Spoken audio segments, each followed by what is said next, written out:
nzoto nalembi komona bapasi ya boye nalembi koloba natase na biso yo matupona nino wanganinga boye pase simbinga motema mama alingi boye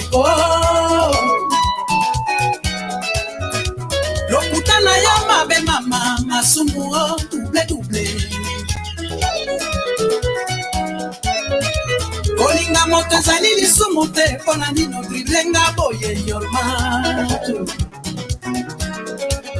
Baema balemina koyemba likolo na yo tika enzongo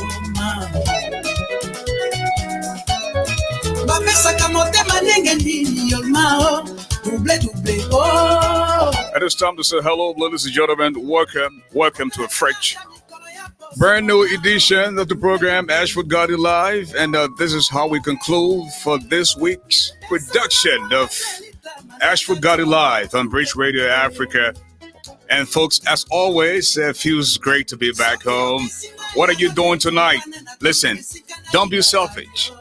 Grab something to drink, get the popcorn rolling, and please invite a few friends. You can't just enjoy the show by yourselves. You know what I mean? What are your plans for the weekend? Well, next week, I will have my co-host do the show out of next week because I have some very special engagement. And he will be a solo out of next week. Please show him some love, okay? With that said, very shortly, as soon as we get signals from our guests, we will bring them up and close. In the meantime, I'd like to say hi to T. Dawkins Riches, Ashlyn Yancey, Paul Smith, Clarence Tiller is asking about Detroit. Detroit is going well. Philip Pasua, Garment Flomo, and of course, I see Massa Ricks. Massa, how you doing tonight? Hope you're doing well. And I see Serena Tisley, Sylvester Constance, watching from Syria, and of course the rest of the crew. Hey, again, hit the share button, invite a few friends, let's together have a great time. As always, by way of introduction, this is the brother who doesn't eat iron, but he's definitely stronger than a lion.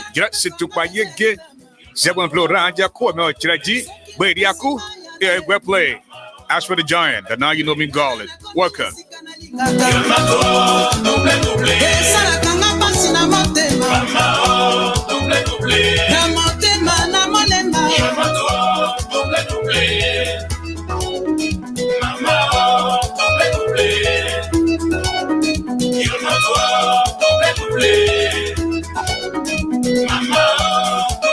We also love to give it up for Joe Williams, John Nibler, Val Oldman, my son, James Wawa.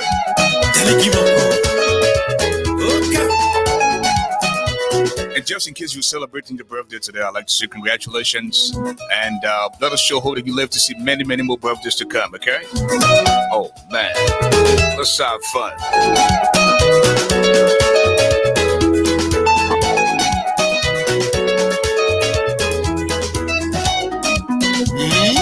Guinea Boma, Nana Locoleta, Eba,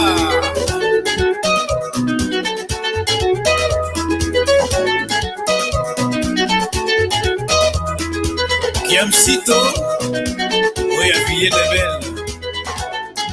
And what are you drinking tonight? You know, I'm just drinking a little bit of water tonight. And hey, share with me, what are you drinking tonight? Let me see if we can bring in my co-host. Hey, Shelton, my man, what's up? What are your plans for the weekend? Welcome to the show. Man, listen, what the plan would be, I don't even know with all this cold going on. You know, it's just staying indoors, you know, and chilling. That's how I'll put it. Right now with social distancing and this mask wearing and a lot of things not happening. You know, Philly is the town where we party, but lately we can't do anything. So everything now is Zoom. People are trying to hold birthday parties and stuff by Zoom. What is that? I should just sit to the computer and celebrate birthday, you know? And that don't make sense, man. But that's what happening. We gotta flow with what the world has offered us, you know. This COVID stuff is still, you know, a big issue here in the States. Bring us up to speed about tonight's topic before we usher in our special guests. Well, tonight we will be discussing mental health in Liberia. The last time we kind of just threw light on it when we had the issue regarding Christoph and what happened with the police officer. But we saw that this is a very, very important topic, and we've been following some of the developments in Liberia, especially with what's his name, Kwame Opa Weeks, who is LINA director. He has this LINA panorama, and he went around the country. At one point, there is a rehab center on the Marshall Road where he visited, and some very young people who've been abusing drugs, trying to recuperate. Just the other day, again, he was in somewhere in Monrovia, and there were several young kids on the dump pile, you know, scouring through the piles looking for whatever they could, bottles, cans. And when he asked one of them, "What you guys doing here?" They said, "This is how we fetch our living. I go and sell this in the market to buy drugs and to buy food." And just the fact that these guys continue to talk about the use of drugs, they're being referred to as Zocos, and it's just one of those things that we failed to talk about. And it's very, very important that mental health is trending in Liberia, not only with that group of people, but even some of the people who work in government, some of the way they behave, you know, people right in the very house of legislature, the way they act, you know, you would think that they're on drugs or they're doing something. And so this is a very important piece for us to come, you know, to talk about. But not only that, we want to also add disability, because oftentimes they consider when a child is born disabled, because, you know, in Liberia everything is witchcraft. We want to talk about that because there are different kinds of disability, and we have two experts here tonight who work in the field, who study in the field, to share with us. And we're expecting LINA'S boss, Kwame Opa Weeks, to come in, so he can throw light, because he has the first-hand experience. And Shelton, something that we let's say have overlooked. I don't want to say overlooked. Maybe we just didn't think about it. You know, you come on, and in less than 5 minutes, you have over 1,000 people watching. I just want to take time out tonight to appreciate our viewers. You know, the fact that they take in time, you know, take a time on a weekly basis to join us. They're here because they love what they hear, you know, and we have built such a platform that they have gotten accustomed to in terms of watching what we're doing on a daily basis. And we just want to take time to say a big thank you to all our followers, fans, you know, for what you do for us on a daily basis. You know, I think they ought to be appreciated for that, Shetan. Absolutely. And I try to do that every time, you know, starting the show and you know, signing out, because it's important for us to give them the credit that due them. If they were not here, we would just be talking to ourselves. But also we will encourage them to continue to share, you know, the broadcast, so that we can create more following, because we bring in the kinds of enlightenment, and the topics that we bring about is very important, because it helps to throw light on some of the things that are happening in Liberia. And we're all about trying to improve our country, because someday you and I want to be back in Liberia. We want to retire there. And so if we don't begin to talk about these things, so that we can try to fix it together, all of us, then what good it is. We can have our broadcast talent, you know, still with us, and we don't utilize it. But equally, we want to thank those who continue to support the platform in whatever way, just by viewing, just by chatting in, just by calling. You know, we want to say thank you. Now, the issue of mental health and developmental disability is given very little attention in Liberia. Members of this population are often left to fend for themselves. Howbeit, the country as a whole needs to come together on this subject, considering that the younger generation is the most impacted. And it is glaring the future of Liberia is threatened if nothing substantial is done. Joining us now, we have for Mr. Moses Sandy. We also have Mr. Steve Bolay, and of course, the Executive Director or Director General of LINA'S, Mr. KWAME Opa Weeks. Let us begin with Moses. You have just 1 minute to introduce yourself, and then we can roll around the room. Welcome, Moses. Thank you, Ashford. Thank you, Mr. Shelton. And let me also say welcome to Steve and my friend and brother from Liberia, Kwame Opa Weeks. It's an opportunity to team up with all of you guys. I'm a career social worker. Besides being a media person, I'm a career social worker here in the United States. I have more than 15 years experience in this business. I have experience. I'm a graduate of Temple University. I have a master's in social work, and I work with various populations, individuals with issues of mental health, drug and alcohol, families involved with foster care assistance, immigration services, social work administration, staff supervision, program planning, program development, and program implementation. So, in summary, that's Moses Sandy. Thank you, Moses. Mr. Steve Bolay.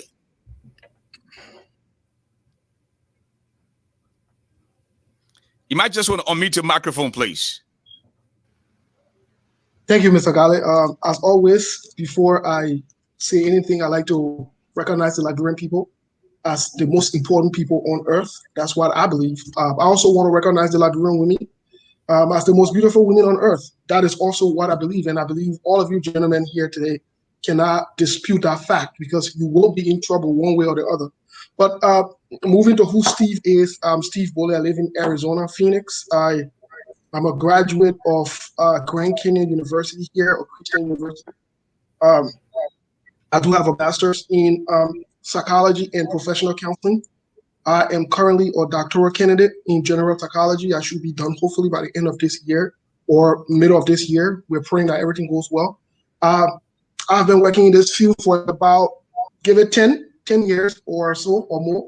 So like Mr. Sandy, I come with the experience of working with different populations, different age groups. I've worked with people with dual diagnosis. I continue to done different assessments on different age groups, different people, different races and genders as well. That being said, I don't want to say much about that. I want to say thank you for having me on, and I look forward to the conversation. Okay, now let us just jump straight into this. Let us begin with Brother Dr. Kula. He said, Ashford, mental health is something that a post-war country like Liberia has neglected big time. And I want to begin with Moses Sandy, and then we can work around the room. Give us 5 minutes, Moses. Yeah, I will agree with the gentleman who stated that. In Liberia, mental health, when people talk about mental health, the first thing they talk about is insanity. When someone has a psychological problem, someone will outrightly say, oh, well, the man is crazy. And having a psychological problem, a disturbance, not being able to respond to, giving situation, it doesn't mean that you are mentally retarded, but that's the issue. At the level of the policymakers, a little attention is given to individuals who struggle with this problem. So if you look in Liberia today, when the man, take for example, when someone complains about hearing voices, it means that this person is struggling with schizophrenia. They could be hearing voices that other people don't hear. They could be seeing images that other people don't see. Well, the first thing they say, oh, well, they'll carry him to the church for the church to pray for him. They'll carry him to the Molly man, as the Muslims will say. They'll take him to the sick bush. So we have no services in place to address this problem. And these are problems that can be easily addressed with medication and psychotherapy. So I think it is important for our policymakers to really begin to give mental health a significant, In fact, make it a priority, on their list. And I don't see that happening. Then the next population are the guys who are the drug addicts. Today we call them Zogos. And these are people that we need to pay close attention to, because drug addiction comes along with so many challenges. It comes along with criminal activities. When somebody isn't out there, when the person wants to use, the craving is so strong to the point that they will do everything. That person will do anything possible to get the drugs. So it is important for government to pay attention to these people and begin to put in place services that will meet their needs. Thank you. Before we connect with Steve, I want to have Ms. Director Weeks come in. Mr. Weeks, welcome to the show. Just give us a minute or two. Tell us, there are some folks who haven't heard about KWAME OLDPA Weeks. Just go ahead and tell us a little bit about yourself in just under 2 minutes.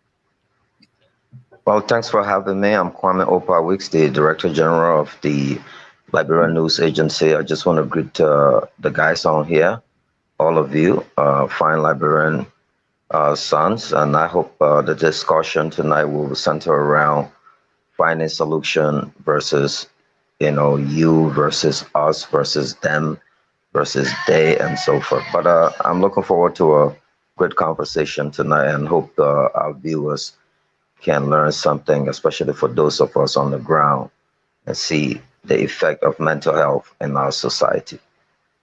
Steve BOLAY, give me 5. Thank you, Mr. Garley. First of all, I want to lay the premises for the next 5 minutes on the whole issue of mental health, because I want to break it down to wherein our papere, our umane who back home, who can hear small English, when they hear it, they will know exactly what the whole big word mental health means. Pretty much the World Health Organization defines, say mental health means, is a state of well-being, of an individual, or a group of people, just the ability to be able to make decisions or to cope with stressful events and so stuff. So let's take, for example, if I'm having a bad day, there should be ways that I'm able to manage that having a bad day, instead of me coming home, slapping my children, beating my wife, or insulting people or cursing my neighbors. There should be a way I should do it. Now, sometimes it gets a little difficult when we can't do it. We're not able to do it. Then we have to learn skills. That's where you see practitioners come in. That's where you see other people coming to help, such as the social worker, the counselors, the therapists, and whatever title you want to use. But these are professionals are trained to help you, whether you're going through your marriage issue, financial issue, or so forth. But the bigger problem of mental health issue in our country, and based on what Dr. Kula wrote, I would have to agree with him, that it's been overlooked. And part of the reason that it's been overlooked from a cultural standpoint, wherein we've believed over the past time in our country that mental health issue can be addressed by prayers. It can be addressed by isolation. That person crazy, that crazy man, so that put a crazy man on the street. Or it can be addressed by people just saying, oh, the people wish the man or the man were in wish or the woman were in wish. But there's a bigger issue above that, to be quite honest. And this issue really exacerbated and brought to the attention of the world. And I think every Liberian should be alarmed now. After the war, there was a program after the war. And there was a thing that was done to help our people rehabilitate them after the war. And that program was termed DDD. And I say to anybody, and I challenge anybody, any professional, the DDD program did not yield. It was not effective. So at the end of the day, guess what happened? The Ellie Johnson Sirleaf government inherited what you see today. The George Weah government inherited what you see today. And long after the George Weah government leaves power, it will get worse if we do not address it as a nation. Again, I keep saying this over and over, and I'll keep raising this along. This will be the next pandemic we're faced with if we do not address it as a nation. It's not a CPP thing. It's not a COP thing. It's not a George Weah thing. It's not a CDC thing. It's not a UP thing. It's a Liberian thing. And the sad part about it, on a daily basis, as I see Liberian go around, I see that the number of those we term as Zogo is increasing. And increasingly, interestingly, it is increasing amongst the young people, not the older people. So this is a problem. And I'm glad we are able to talk about some of these things today and where the problem stems from. And not only mental health, because now what has added to it what I started to in the midst of depression and other things, we see the rise of substance use in our country, substance abuse, and it makes it worse. It makes it very bad and dangerous. So I will start there, and we'll go further into this conversation. Shelton, this subject is so dear to your heart. I believe you've worked with some of these institutions here in the diaspora. So why don't you come and give us 5, and then we'll go back to Director Weeks.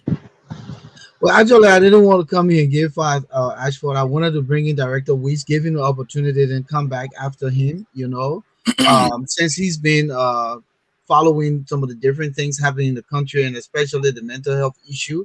I just want to draw from his experience, what he's seen, and what he's heard, meaning based on what he's brought to the limelight through the LINA panorama, what he's heard trending in the country as to whether the government going to take this seriously, because he's a part of the government. So I would want to give him that opportunity. Well, Director Weeks, first off, let me say a big thank you to you for what you do on a daily basis. You're part of the government, but at times you appear as if you're a neutral guy. Most of the things that you do for Liberia and the people of Liberia. First off, I saw you a couple of days ago at the JFK hospital, and I was impressed. Sometimes we criticize the government, but this is one time where I want to say a big thank you to the government of Liberia through NOCAD, for the state-of-the-art equipment that we saw at the JFK. Why don't you tell us about what was received? Was it yesterday? And then you can expand on what Shelton asked you to do. Well, I'm not a medical expert, but I know I had little medical knowledge. There were some anesthetic machines. We got a couple of ventilators, and especially in these times of COVID, where you have this South African variant, and you see the virus is mutating gradually, and so we got a couple of ventilators. It won't have come, at a better time. They had some monitors, defibrillators, and so forth. There's a lot, and in the back there, there's an IC, an intensive care unit, and a trauma center. And you'll be shocked, guys, especially to you, Ash, for you've been in this town. This is the only country where you see 7 persons on a motorbike, 10 persons. Everything has become the political will from every angle, and kids are just dying, And I mean, I see accidents almost every day, and it's these guys been slammed. You see a guy driving with no reflectors, none of that. Police pull him over. He want to run over the police officer. If you arrest that guy, he then say he form an organization and say, now government is cracking down on XYZ and so forth. So this is a tough place to be, and we're struggling when it comes to messaging. And when Brother Shelton reached out to me, I'll be like, wow. I mean, at least there are a couple of Liberians out here who think that we need to take this, on a more collective approach versus, the usual way we try to politicize almost everything. Now, when I bring you down, I just lost my nephew a couple of weeks ago because the anesthetic machine that was down, I was at JFK, according to the doctor, was down. He had a fracture in his neck, and he was driving. He lived all his life here in Liberia, and his cousin, was from the U.S. And guess what? They were driving on the Rowersfield Highway, but because his cousin came from the U.S., he knew well to put on his seatbelt.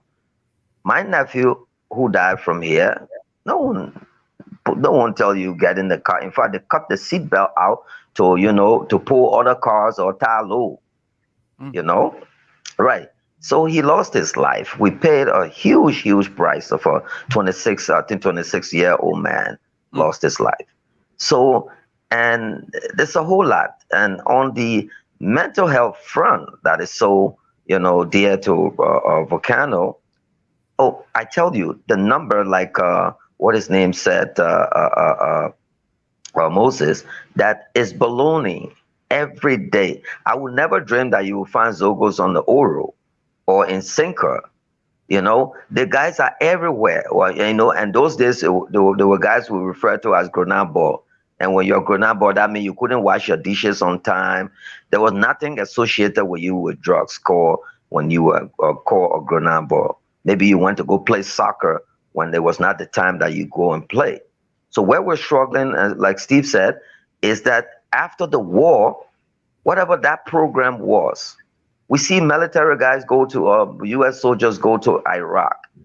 They just stand there. They ain't even see nothing. They hear one or two IEDs explode from a distance. They come back. They say post-traumatic stress disorder. They're getting big checks, and all of that. They get to go see whatever psychologists or psychiatrists or wherever the right word, correct me, and they never get back in the military on active duties. We see suicide level rising, in the army, But here, what happened? All of us think we're normal. Look how we approach our country when we discuss politics. You just take a look at that. Look how we approach and these issues.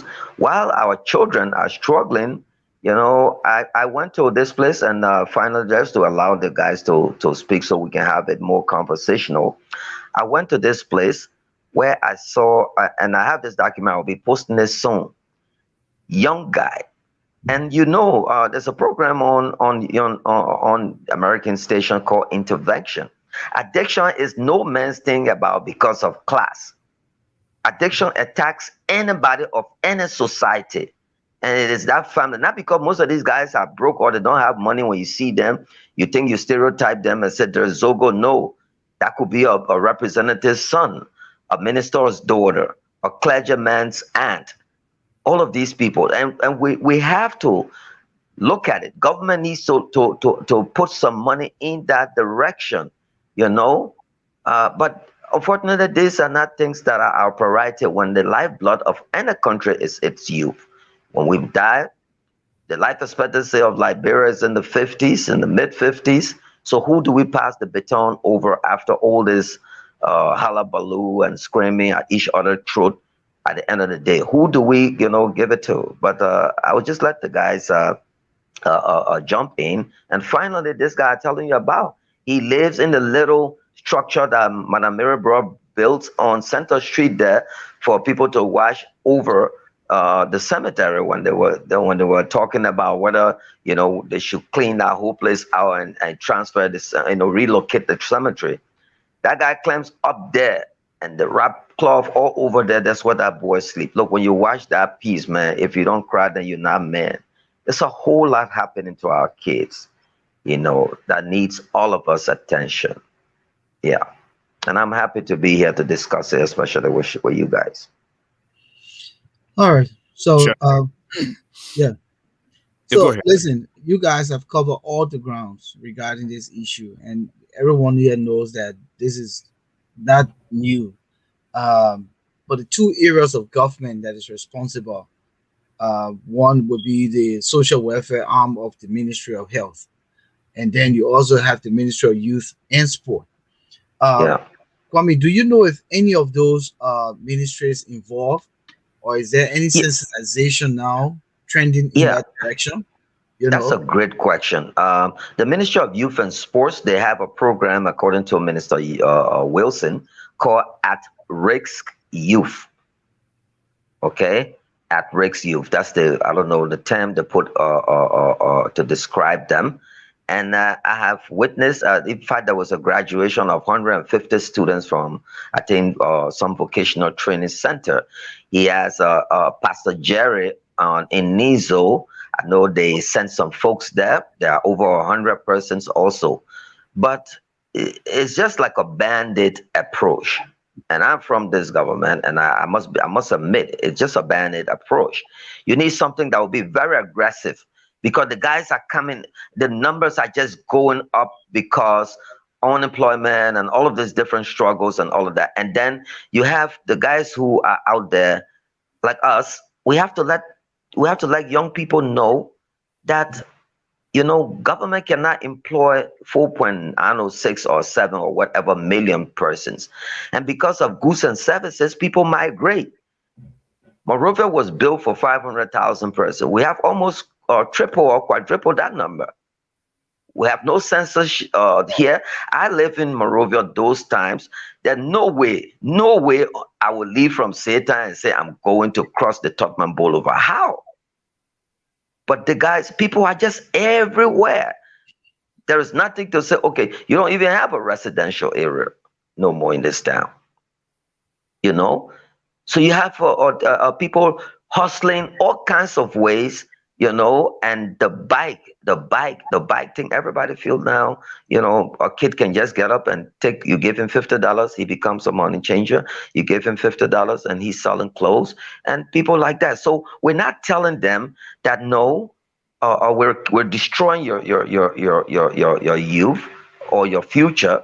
Go to school, We're not building enough universities and creating programs that will make them to go to school. We're telling them, no, once you're 11, you're 9, you can start selling Kool-Aid or Kelewele or be among the drivers and all of that. And the next thing, we're all and everybody's just enjoying themselves, the rest of the group, and then we leave you guys. Those who want to go to school will go. That's what's happening, especially when you have a beautiful thing that, look at Montenegro, Monaco, all of these countries. The average youth there is you can't find them. They're around maybe 40. You have a whole lot of over 75% of the population are in the 60s. Liberia, no way. We have what the world is looking for. You got kids as young as 16 coming out of high school, something we never saw when we were growing up. So these are the places these are the places we're supposed to throw cash and invest. But unfortunately, it has to be something that we have to make all of us join and make noise about. Okay, let us talk to some of the experts. I know Mr. Weado is saying there are many factors that cause mental health issues, with poverty being one and drug usage. And Mr. Sandy, would you agree that since the civil war in our country, there has not been a complete rehabilitation? Most of us, including me, we're traumatized. Right. I mean, father got killed at a very young age. Nearly half of my generation was also murdered the same day, and my kids don't have the luxury of grandparents. So these things bothered all of us, and people would just sit on deaf ears and not discuss these things. Rehabilitation, try to mold the minds of the people who went through the war.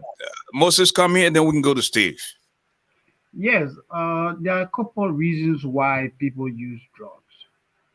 Some people use drugs to self-medicate, meaning that if they are faced with psychological problems, say, take for example, someone dies in the family, the man lost his job, the man is homeless. Uh, Most people use drugs as a means of de-stressing. It helps them, to take the problem away temporarily. Now, when they do that on a consistent basis, they get hooked. That's when addiction comes in. When you get addicted, it means that your brain chemistry, your physical body is adjusted to a particular substance. When the time comes when it is time to use, it doesn't matter where you get it from, how much it costs. It's almost like somebody who is hungry. So you're Right. going to go looking for it. It doesn't matter. Now, in the process of looking for this, that's where crime rate goes up, prostitution goes up, and anything drug addicts will do to get a drug, they will do it because they want to satisfy an undesirable craving. It's a feeling that comes at a particular time of the day, at a particular time of the night. When that time comes, they want to satisfy it, and everything must be done. So if the man is unemployed, if he's unemployed, the only thing you can help this man is putting into a program that will that will provide employable skills. If you want to train these people, this is how you approach it. You put them into an institution that will address the addiction problem, help them get treatment for whatever substances that they are dealing with. While you're dealing with that aspect, then you begin to give them skills that will enable them live a normal life. Unless you do that, it makes it real difficult. They want to go after it. You have people who are lawyers. You have people who are professors, who are drug addicts. Drug use goes across. It affects all sectors of the society. PhDs, women, men, children, lawyers, judges, everybody using drugs because the gratification that they get from it, that's why they call it high, the euphoria, the extra feeding, the mood that it puts them in. So going after that mood, it doesn't matter. When a drug addict doesn't use, they go to what they call withdrawals, and which is very, very painful. The withdrawal process comes along with Yeah. severe pain. It comes along with what the loss of appetite. It comes along with diarrhea. Not wanting to experience that, they will continue to use. That's the only way they are able to function. That's why you see most people spending thousands of dollars, like in the United States here. You have individuals who spend $200 a day, $200 a day, getting high. And quickly, let me say that some of the guys who are using drugs today, they did not make a deliberate choice. Take, for example, like the guys who are struggling with the opioids. Opioids are painkillers. These are prescribed medications. Medical doctors will prescribe for you Percocet. They will prescribe for you morphine. They will prescribe for you fentanyl. These are medications that are intended to treat people who go through a severe pain. Yeah. Now, these pills are very addictive. If you take these pills for an extended time, maybe 6 months, 7 months, you get hooked up to those pills. And then you have to go looking for it. You will spend all your money. If you're a lady, you will prostitute to get those pills. So while we're blaming the addicts, we also need to turn to our medical doctors who are over prescribing painkillers. Thank you. That's why the Yeah. hospital when a medical doctor prescribe pills for you, you want to know the purpose of the pill, the name of the pill, the side effect, how is this going to affect your life at a given time? You need to know that. So any of the guys who are struggling, who are hooked up to these pills, the morphines, the fentanyl, and all of that, some of them did not make a deliberate choice. Thank you. And Yeah. Steve, mostly speaking of prescription pills, I remember a few years ago I was involved in an accident, and some pills were prescribed for me. But then I said to myself, I can't just be on these pills. So I decided to pick up a gym membership than just being on the pills. So even though I was in pain, but then I continued going to the gym, and the pain subsided a little bit, and I got weed off the pills. But others would get stuck on it for life, and that's it does is it damages you. Well, first of all, the issue of addiction is we have to look at it from a realistic standpoint, regardless of your geographical location. Just how we are made, just how we are created. We as humans, we are predisposed to some extent to things when we use them overly. So let's take, for example, somebody asks me questions, says, Steve, do you drink? I say, no, I don't drink. The person said, why? I said, because I don't drink. I don't want to get addicted to anything. The person said, but do you take wine cooler? I said, well, I don't drink wine. Why should I take the cooler? It doesn't make any sense. Now, the reason I'm saying this, it might sound funny, but you don't want to expose yourself to certain things because you don't know your addictive level. So let's take, for example, Kwame Weeks might have a very strong tolerance level because of the genetic makeup. Shelton, God forbid, could not have the same genetic makeup as Kwame Weeks. So when Kwame Weeks and Shelton go to hang out, and Kwame Weeks is taking maybe one bottle of beer, guess what? Shelton does not have to take the bottle of beer. I will urge Shelton not to do it because he has a very low tolerance rate. That's why you don't get involved with certain things. But on another level, with the issue of addiction, we come to understand that people don't understand that. I see people doing that in this country and other places. When pregnant women drink or take drugs while they're pregnant, they have the ability to predispose the children. So when I see a young girl passing around talking about she having fun while she is pregnant, you have a bigger problem, and you are creating a bigger problem for that unborn child. You must be responsible. But for Liberia, what happened was after the war, most of these young men from the late 90s or early 90s or whatever now, most of the young men grew. They grew with these things, these substances in their body. They went and had children.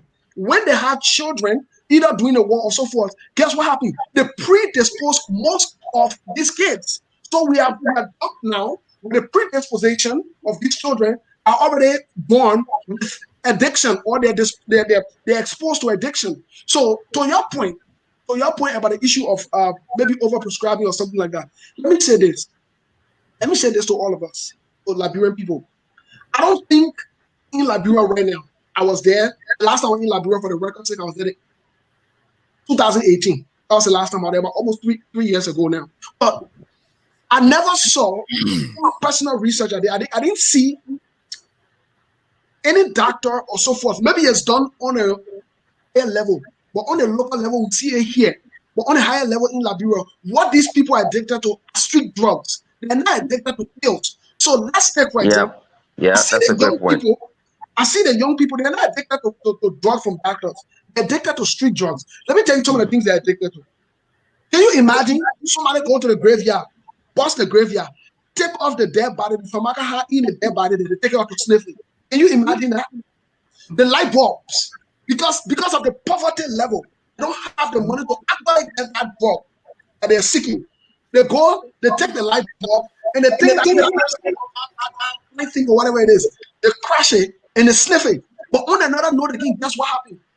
They get addicted over time from different things such as weed. People start smoking weed and say, oh, it make you feel good, it make you do this. It's addictive. And the way we are, let me make this last point. The way we are made as human beings, the more you use, especially for drugs, the more you use drugs, the whole thing about drug is a business thing. The goal is to get you addicted and hooked up to it. The goal of alcohol, whatever, Hennessy, anything, whatever people drink, the goal is to get you addicted and have substance in it to be able to appeal to your addiction level. So if you are drinking one bottle of beer, I'll give you an example with me. Somebody said, why you can't drink one cooler? Most of the people who started drinking liquor, test today, they actually started drinking liquor from one cooler because you build tolerance after the one cooler. Next thing is you want to have something higher than that to either make you feel good. It goes a long way too with the drugs and other things. So it's a pattern. We see a pattern here. So with the issue of Liberia, I would say we definitely need to encourage the government to invest into it. We also need to encourage the government to make it a priority so that our partners and other people can help us. But I would say the focus and the attention needs to be turned on it now to help mitigate the situation. It's a problem. Want to bring in a comment, and then we will finish up with Sheldon before we go to the telephone lines. Kwame? And Brother Steve is right, and what Brother Moses said. And ASHFORD, I must commend you for lifting the show to another level, because you're bringing in the actual experts as we discuss these things. And then when Brother Moses was talking about, what he was actually saying, and I like how Steve came in to say what is consumed here versus the US are two different. The guys here, they take this Italian white, then they'll smoke. Now you don't find nothing like real tobacco that was smoked back in the days, the Captain Grant and all that stuff. No, you find the paper. It's just like you have people now are not eating real sugar in the US and other countries. It's this high fructose corn syrup. And so, like he said, prescription drugs like Oxycodone, Vicodin, all of these different drugs that you see, all of these people are on, lawyers and so forth. It's not the system. It's not what's affecting our society. Our society, is these marijuana and cocaine and Italian white, they call it, or Thai. It's another one they call Thai. And if they don't have the money to take those, then they start to go to, like, what is name saying, they ground the remains of somebody, bust the grave, and all of those stuff. But minus all of that, we should not come on this platform and think that and fool ourselves to think that, okay, yeah, we can discuss mental health from a U.S. perspective, because we're a poor country. You know, we don't have a system. We don't have a system in place where we'll say, okay, there's a safety net. When you fall down, this is where you're going to fall down. If you slip, everything we're doing, Sarah Luma says, is fall down, grab. It's try and error. It's been like that before. How do we dig our country from this abyss or dungeon or quagmire that we're in, be it drugs, prostitution, all of this stuff? We need experts. So you see, Bridge Radio, now they're coming and they're discussing mental health. Why if they just had only just 3 of us and there was not an expert who would say, okay, blah, blah, blah, blah, blah, blah, blah, you know? So until we have we hold these kind of discussions, we would just be, you know, like kicking the can down the road and we keep going in circles. And mind you, we're only looking at Monrovia, but brothers, go Kakata. I'm about to hit the road tomorrow to follow the president on the journey all the way to come back on the 27th. I will be bringing you, and why, yeah, the focus will be on the president, but these side documentaries, the day you hear Kwame hit back in Monrovia on the 27th or the 28th, you're going to see what we're going to be putting down there. We're going to talk to every community, and you're going to see how bad off, you know, that we're sitting on a time bomb. Like Steve said, this is the next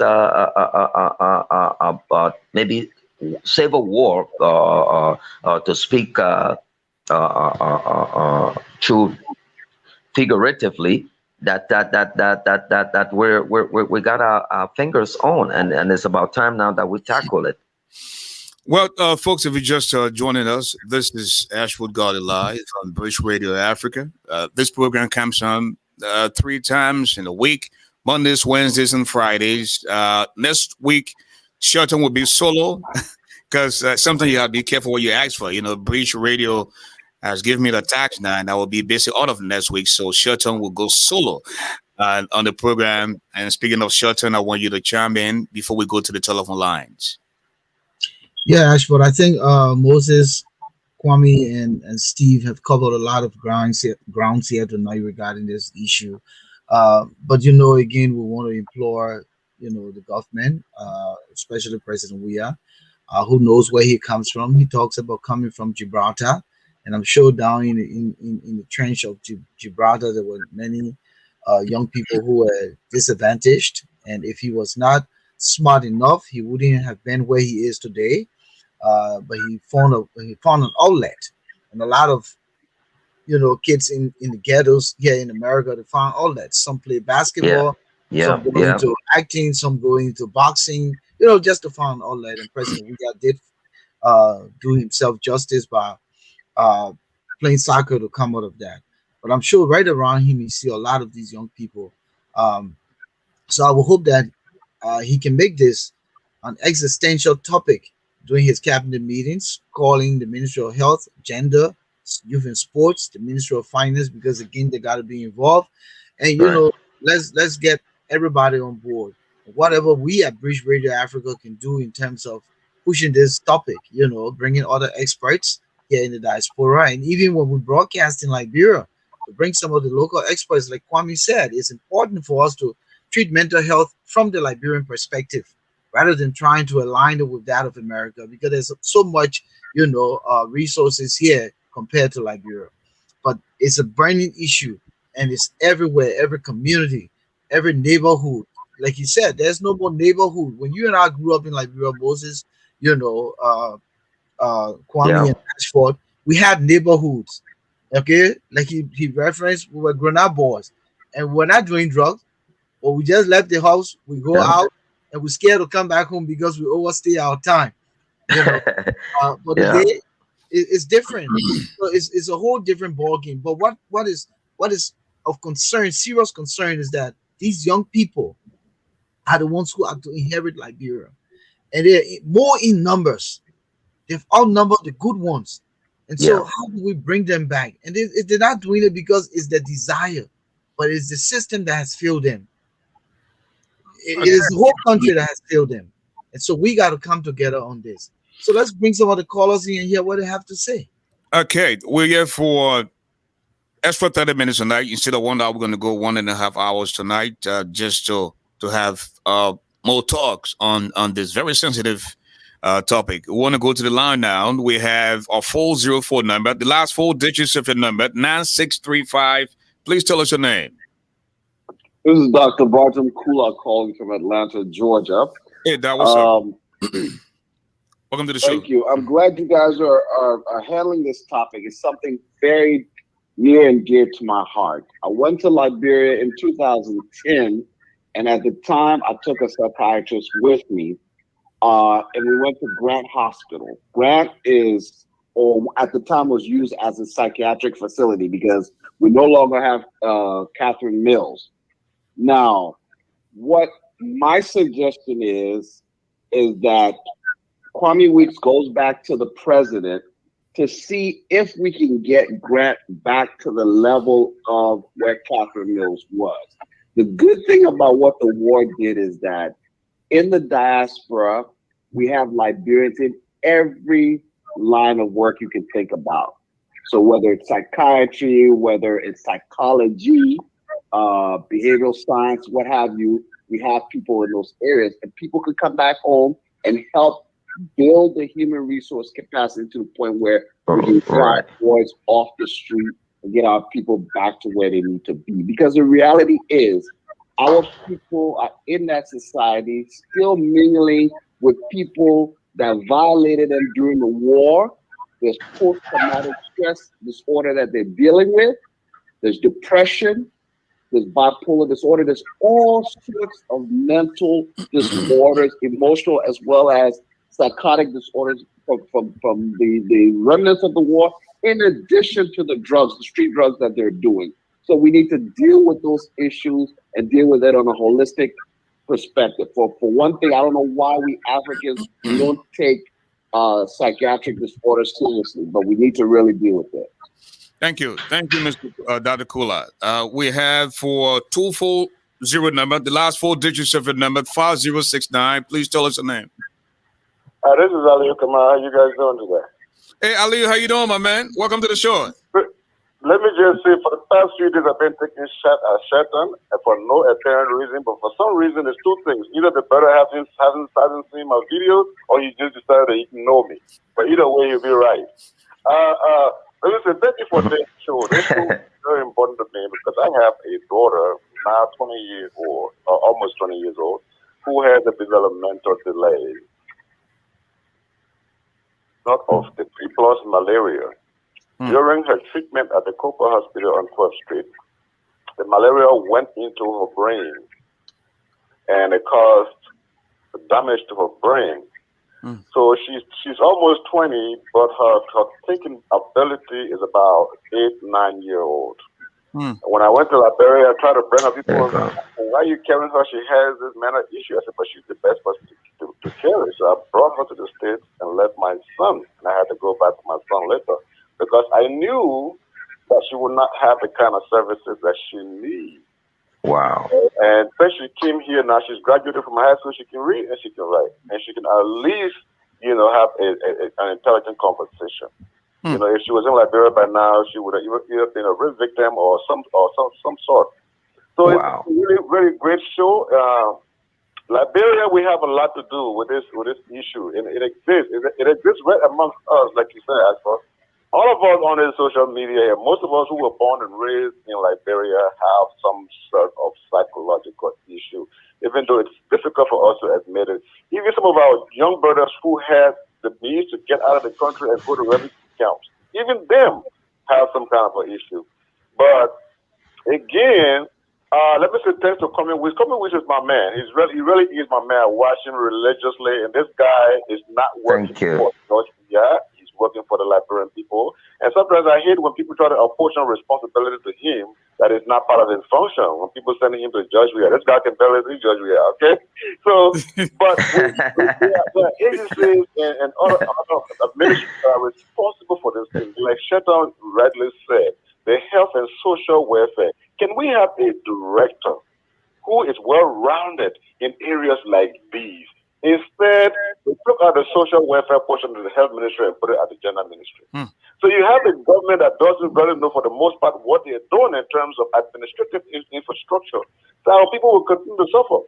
So let me just close with this. In order for you to actually curtail some of these problems, you have to come with a holistic approach, not just the psychiatric approach or the medical approach, but you have to come with a social approach as well. Where at the jobs, when a guy gets frustrated, he sees his peers doing well, they're driving cars, and he can get nowhere, and he's still grown to go back to high school. Sometimes he gets so frustrated, goes back to his old ways. So, there's a whole lot of things we got to touch on here, but thank you so much for having me. Thank you, Aliyah. Okay, wow. 617 number, the last 4 digits of your number, 3389. Hello, please tell us your name. Yes, good evening, Brother Ashford and Shelton and the panelist. This is Emmanuel Jackson calling from Boston. Welcome to the show. Yes, I think I saw one of the comments that said that we're looking for a solution to the problem. And I think solution to the problem has to be economics.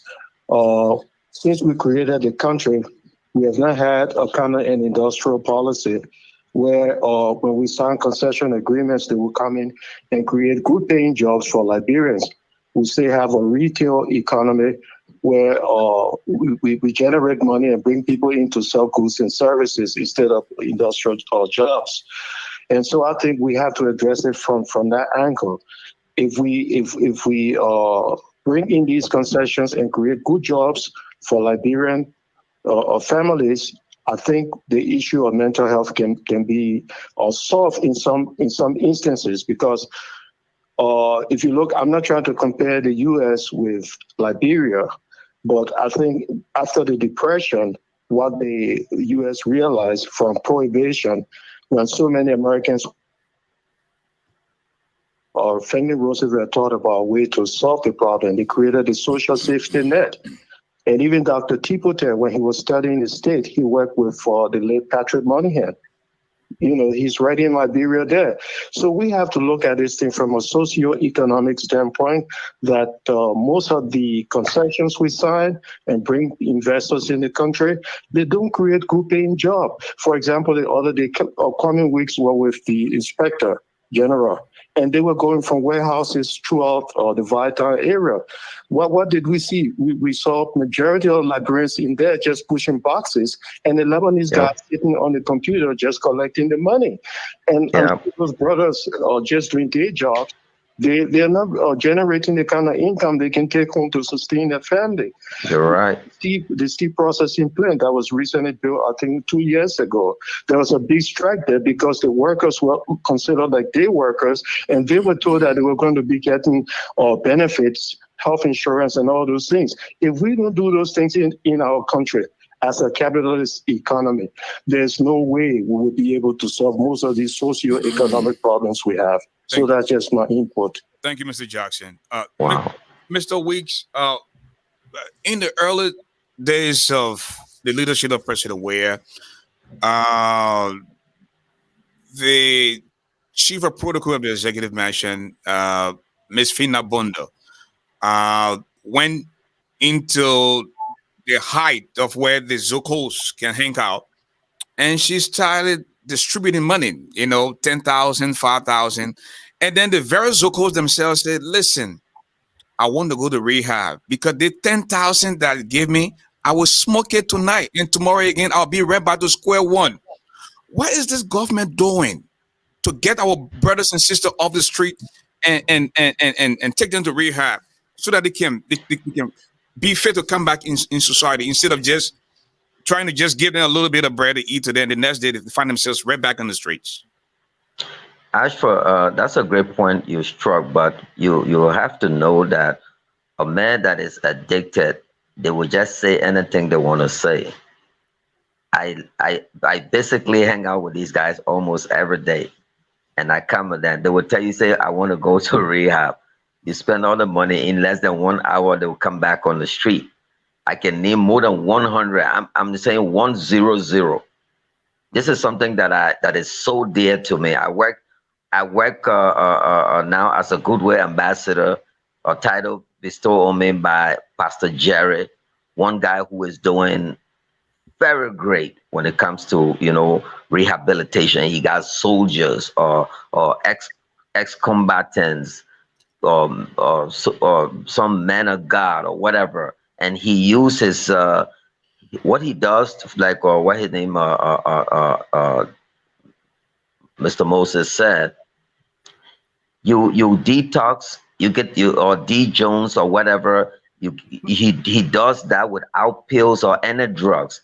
He does it naturally. So you walk into the facility and you say you want to get off drugs, you would naturally stay there for 7 days, and he's never going to give you no medicine, and you're going to get your Jones out of you naturally.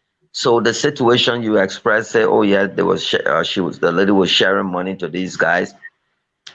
I mean, most of them down there, yes, they're on drugs, but I tell you something, there is a new thing that is on the rise now. Women who are barren or they come and they wait. They spot one Zogo girl.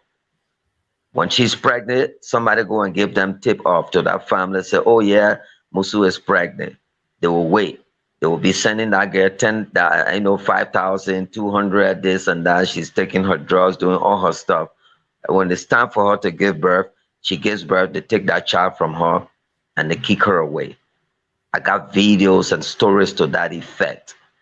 Look, this thing is, you know, it is easy to just sit outside and diagnose the problem. Say this is it, versus being inside with these guys.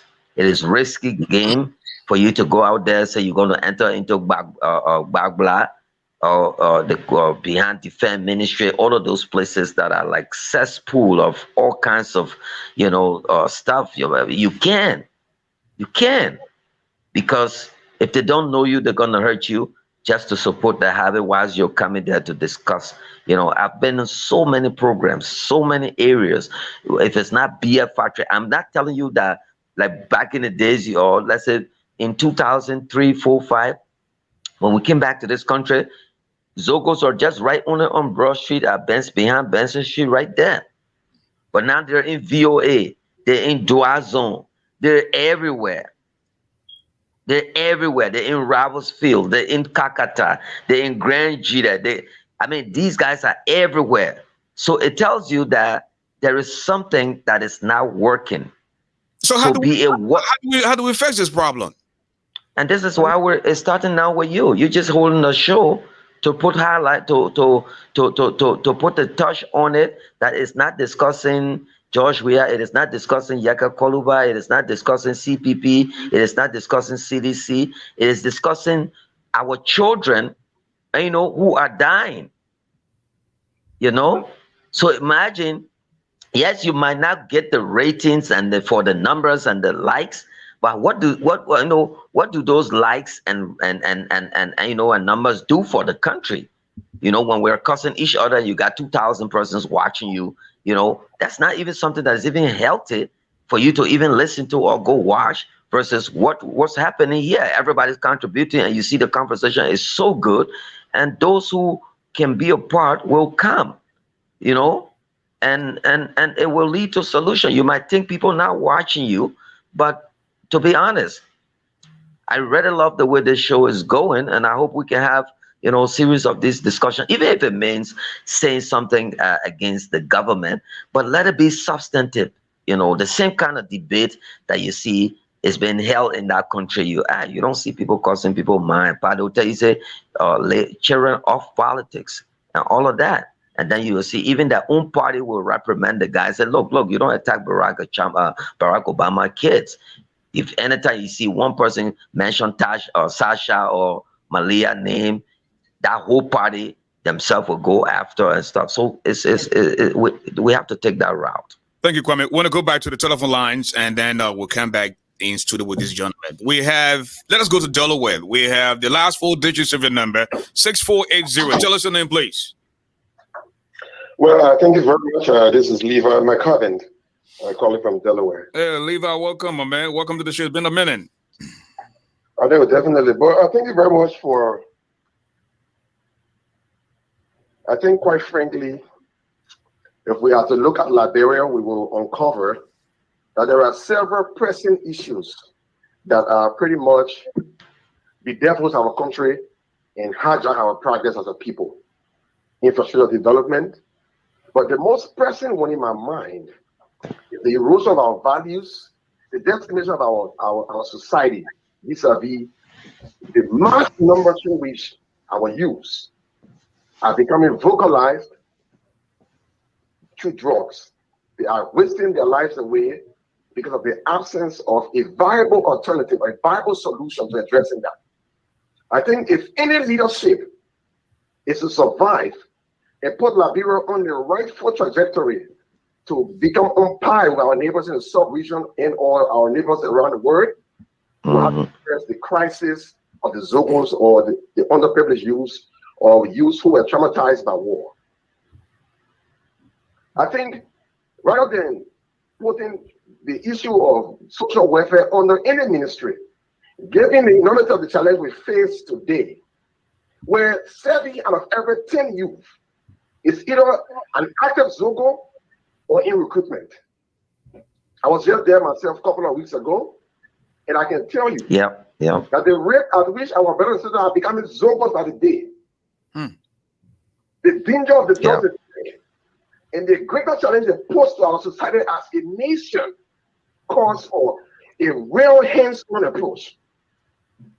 And to the extent that we have Liberians qualified, both by experience and education elsewhere around the world, including here in the diaspora, I think quite frankly, rather than this just being a topic for lip service, we need to be serious about addressing this crisis.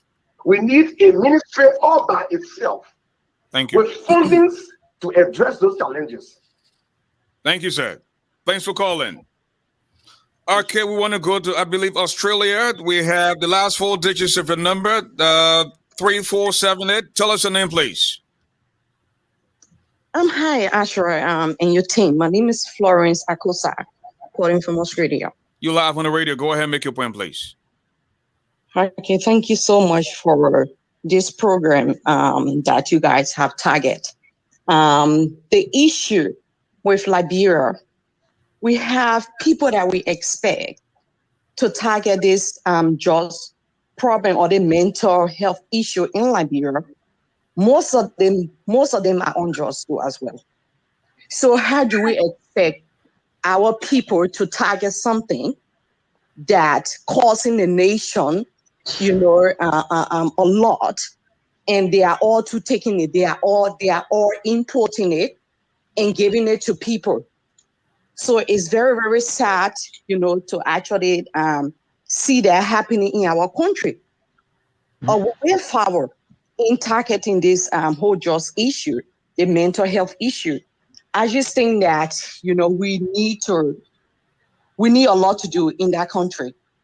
We need to set up awareness program to educate every county in that country. We need to set up awareness program to educate our young people the importance of this whole just issue that, taking just. And we need action too as well. In Australia, where I'm president living, like everything they have program for it, and they actually have they will come up with this cartoon thing, or people will perform. We in Liberia, I think we call it like a drama and stuff program to show example. Oh, when you take jobs, this is what's going to happen to you.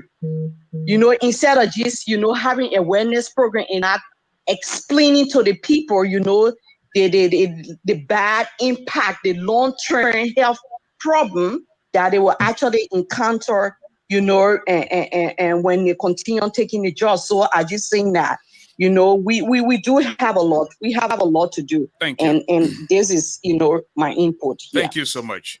Thank Great point. We'll take 2 more callers and then get back in the room because we have less than 20 minutes to be here tonight.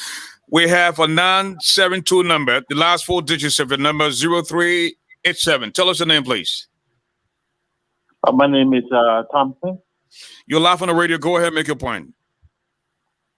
Yes, most of the time when you guys get on the air, there are some people that bring about a great idea. I think the first gentleman, I think, was Baton Kula. He may mention concerning if we can get a rehabilitation center. And then another gentleman came out. He said this problem is socio-economics. So these are facts. But I saw the other gentleman there talking about people causing the president. We got to causing the president has nothing to do with these socio-economic problems. Hold a minute. Go ahead. Somebody was just disturbing that. Turn it off. Go ahead. Causing the president got nothing to do with the problem in the country. The Zoko. He created this problem. The huge corruption in the country, where there's $1 to research these things. They use the money in the country to redirect it to investment or any kind of development that does not have no impact on the people. If you look at JFK and you're building these hospitals, I mean, it's completely insane. Why not take JFK up to the capacity it's supposed to be helping people? But then you take the money and put it into something else.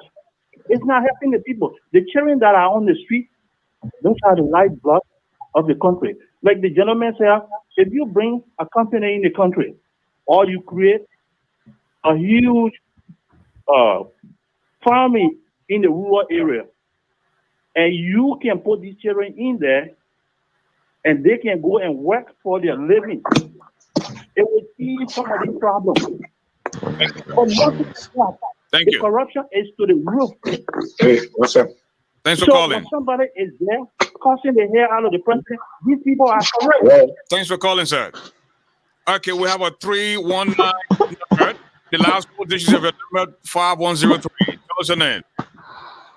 Oh, this is Daki Gongo. Thank you so much for allowing me to make contribution to this program. I think the Zoko problems in Liberia, whatever fine idea that would be put forward, the first thing that we need to do in Liberia in order for this country to get on its right footing is to fight corruption. I was in Liberia at the end of the war, and I saw that the international community brought in huge funding for war-affected youth, for rehabilitation of ex-combatants. These funds were given to various local NGOs who were implementing Panelist. And some of the people sat in their offices and just fake receipt and transfer the fund into their personal account. Some started building their own houses and put it in somebody else's name. That in itself is a crime against the state. For me, I was even telling the government at the time, so that the government need to audit all the local NGOs in this country because the funds that they're receiving belong to the country. So they should audit them and make them accountable. But again, the argument was they can only account to the donor partners. So, no amount of work. We can come up with any other work until we start to fight corruption in Liberia. We are going nowhere. Thank you. Because whatever fund you bring, someone will take it and put it in their pocket. Thank you, and sir. nothing comes out of it. Thanks for calling. Okay, gentlemen, that does it for callers tonight. And we have less than 15 minutes to be here. We'll go around the room. And again, Shelton, I want to say a big thank you for reaching out to during the weeks and reaching out to Moses and Steve. I'm pretty sure this will not be the last time for us to talk about this. I think this is very essential. We need to keep talking about this until something is done. Right. So go to Director Weeks to give us his parting comments. Thank you, guys. And just like how the show went and everybody's contribution, my thing is we should just fight for our country. We should put country first. And unfortunately, you have folks who were not lucky to see Liberia before, let's say, the pre-war and then the post-war. Because if you're able to see the two sides of this particular coin, they call Liberia, you will be able to know, which side is beautiful or was beautiful, and trying to get help. Now, I just wanted to say to that caller that our children are not factory workers to say, okay, let's just build factory with chunk and there, they'll go work and all of that. Government need a system in place where you want to have primary education and all of that. Give them an opportunity. If you didn't make it in America, that don't mean the system failed you. It means that because from 5 straight, you're going in that free high school. Mama just need to put your little sandwich together. If you can get that sandwich, you can go to any food kitchen, you'll still get it. So you got so many social safety nets. You got the EBT system, all the different things that will help you. The community there to support you and all of that. But there were the forefathers, the framers, that worked so hard, that, nobody is above the laws. Like, look at your last caller, what he said, that there were cash brought, for rehabilitation and all of that and so forth. Was it Ellen that were in power? Was it George Weah? And if they would have, squandered all those funds or redirected it in their personal use, and and like you said, we tackle corruption or tackle all of these different, I call them pandemic that eating our society up. But again, this is a substantive debate. I hope that I can make myself available anytime to be ever. It's always nice to be in the room with Steve. Okay. Director Weeks, thank you, and keep on doing what you're doing. What you do in Liberia, we want to say a big thanks. Don't give up. Just keep on doing what you're doing, my brother. You're doing such an awesome job. Thank you. Okay, Moses Sandy. Yeah, I want to say it is pleasing to be on this panel with all these, educated Liberians discussing this issue. But let me quickly draw a distinction between mental health and addiction. Mental health is not addiction. People who are struggling with substance use, be it alcohol or drugs, these people do not have mental health problems. Don't get me wrong. There are some of them who have mental health problems. So those who struggle with both addiction and mental health problems will carry the diagnosis of dual diagnosis. It means that they have addiction problem and at the same time they have mental health problem. People who have emotional problems, someone struggling with bipolar disorder, someone struggling with PTSD, personality disorder, the person has mental health problem. So I just wanted to clearly distinguish that. Now, as a government, what do we need to do?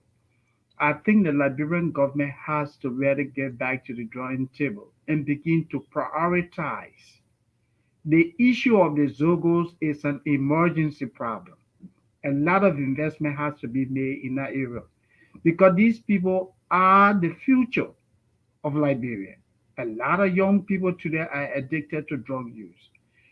What we see happening, the prevalence of drug use in Liberia, in today's Liberia, is a byproduct of the Civil War. So many people went all over the world. So many people brought drugs into the country, and they continue to bring drugs into the country.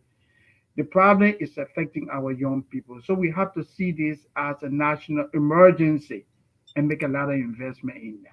Thank you. my field.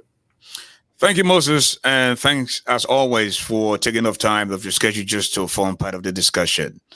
Sure. All right, Steve Bolay. Well, thank you, Mr. Garley. Thanks to Shelton for the invite and to Bridge Radio family for the invite tonight. It's always a pleasure talking about some of these things, but I think one of the things I've noticed about us Liberians, whether we are back home or we're here or other parts of the world, we like to talk about all these good things. We don't want to implement them. I think addressing this whole issue of mental health in Liberia, in as much as it's a big case, or it's a big situation, or it's a epidemic that is soon to hit us if we're not going to take any actions on it. I think one of the major things we can do as a people is we need to get ready to put some structure in place. And I have to agree with Kwame Weeks that there are no structure in place right now as we speak. And so there are no plans. So everything is just thrown on the wall. We need to have professionals, and I'm not going to suggest myself because I'm one of the critics of the government, and I will remain critical of the government until the government can get it act together and get serious and do the right thing. But there are other people. They don't have to call upon me. There are other people. Let's get people who are serious-minded, who know the work, and put some things in place. Then the next thing that will follow, then we can start to implement them. Such as I gave you a typical example. Somebody will say about what we can do right now to fix it, what we can do right now to fix it. Let me say this to you, people. This is not a problem. This is not a quick fix problem. It requires structure. It requires organization being put in place by people who know the work.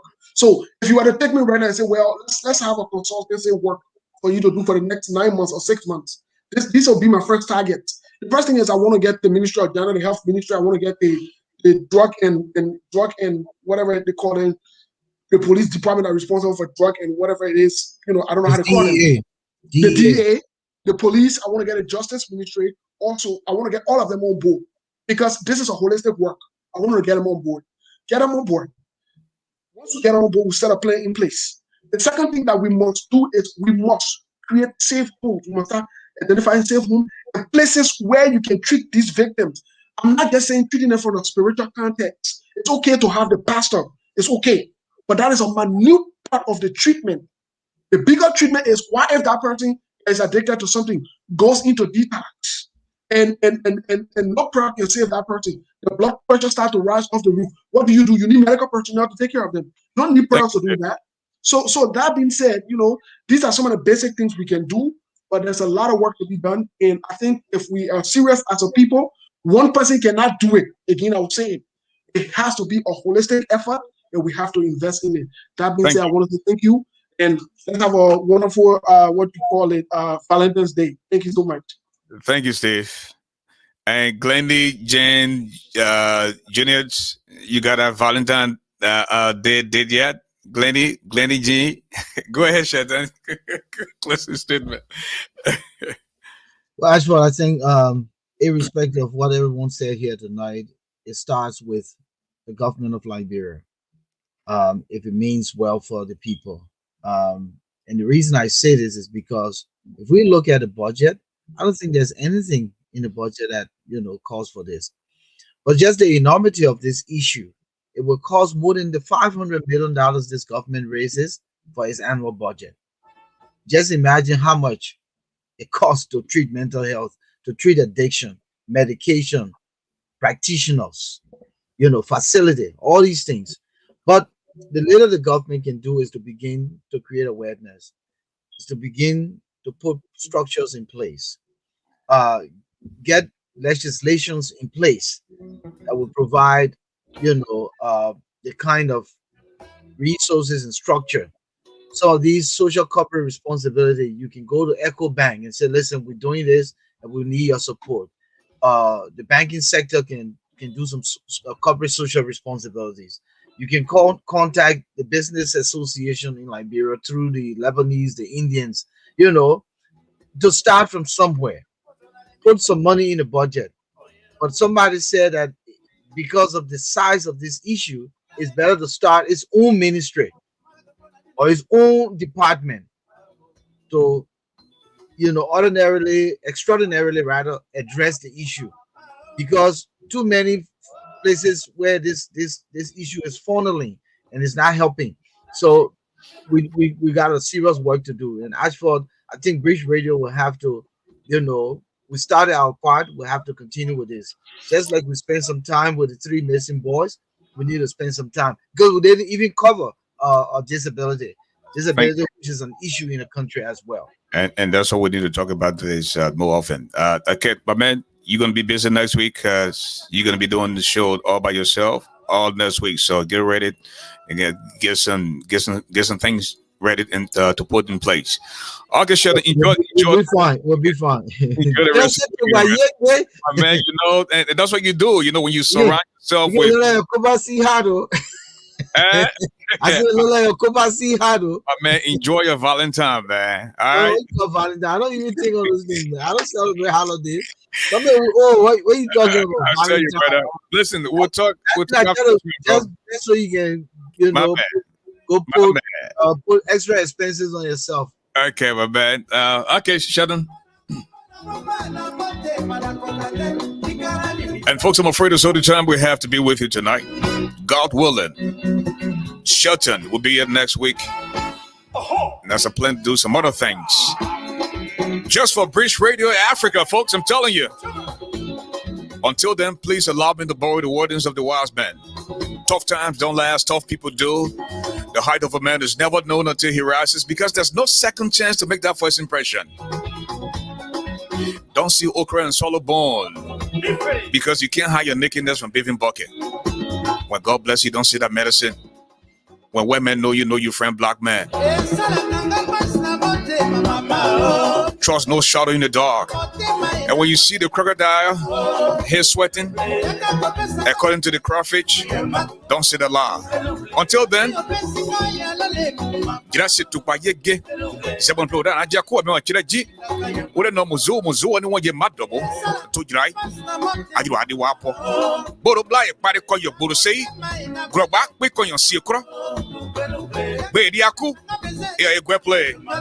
the brother who doesn't eat iron, but he's definitely stronger than a lion. The golden voice of Liberia, the broadcast commissioner. Oh man, ASHFORD the giant, the now you know me Garley. Have a great weekend.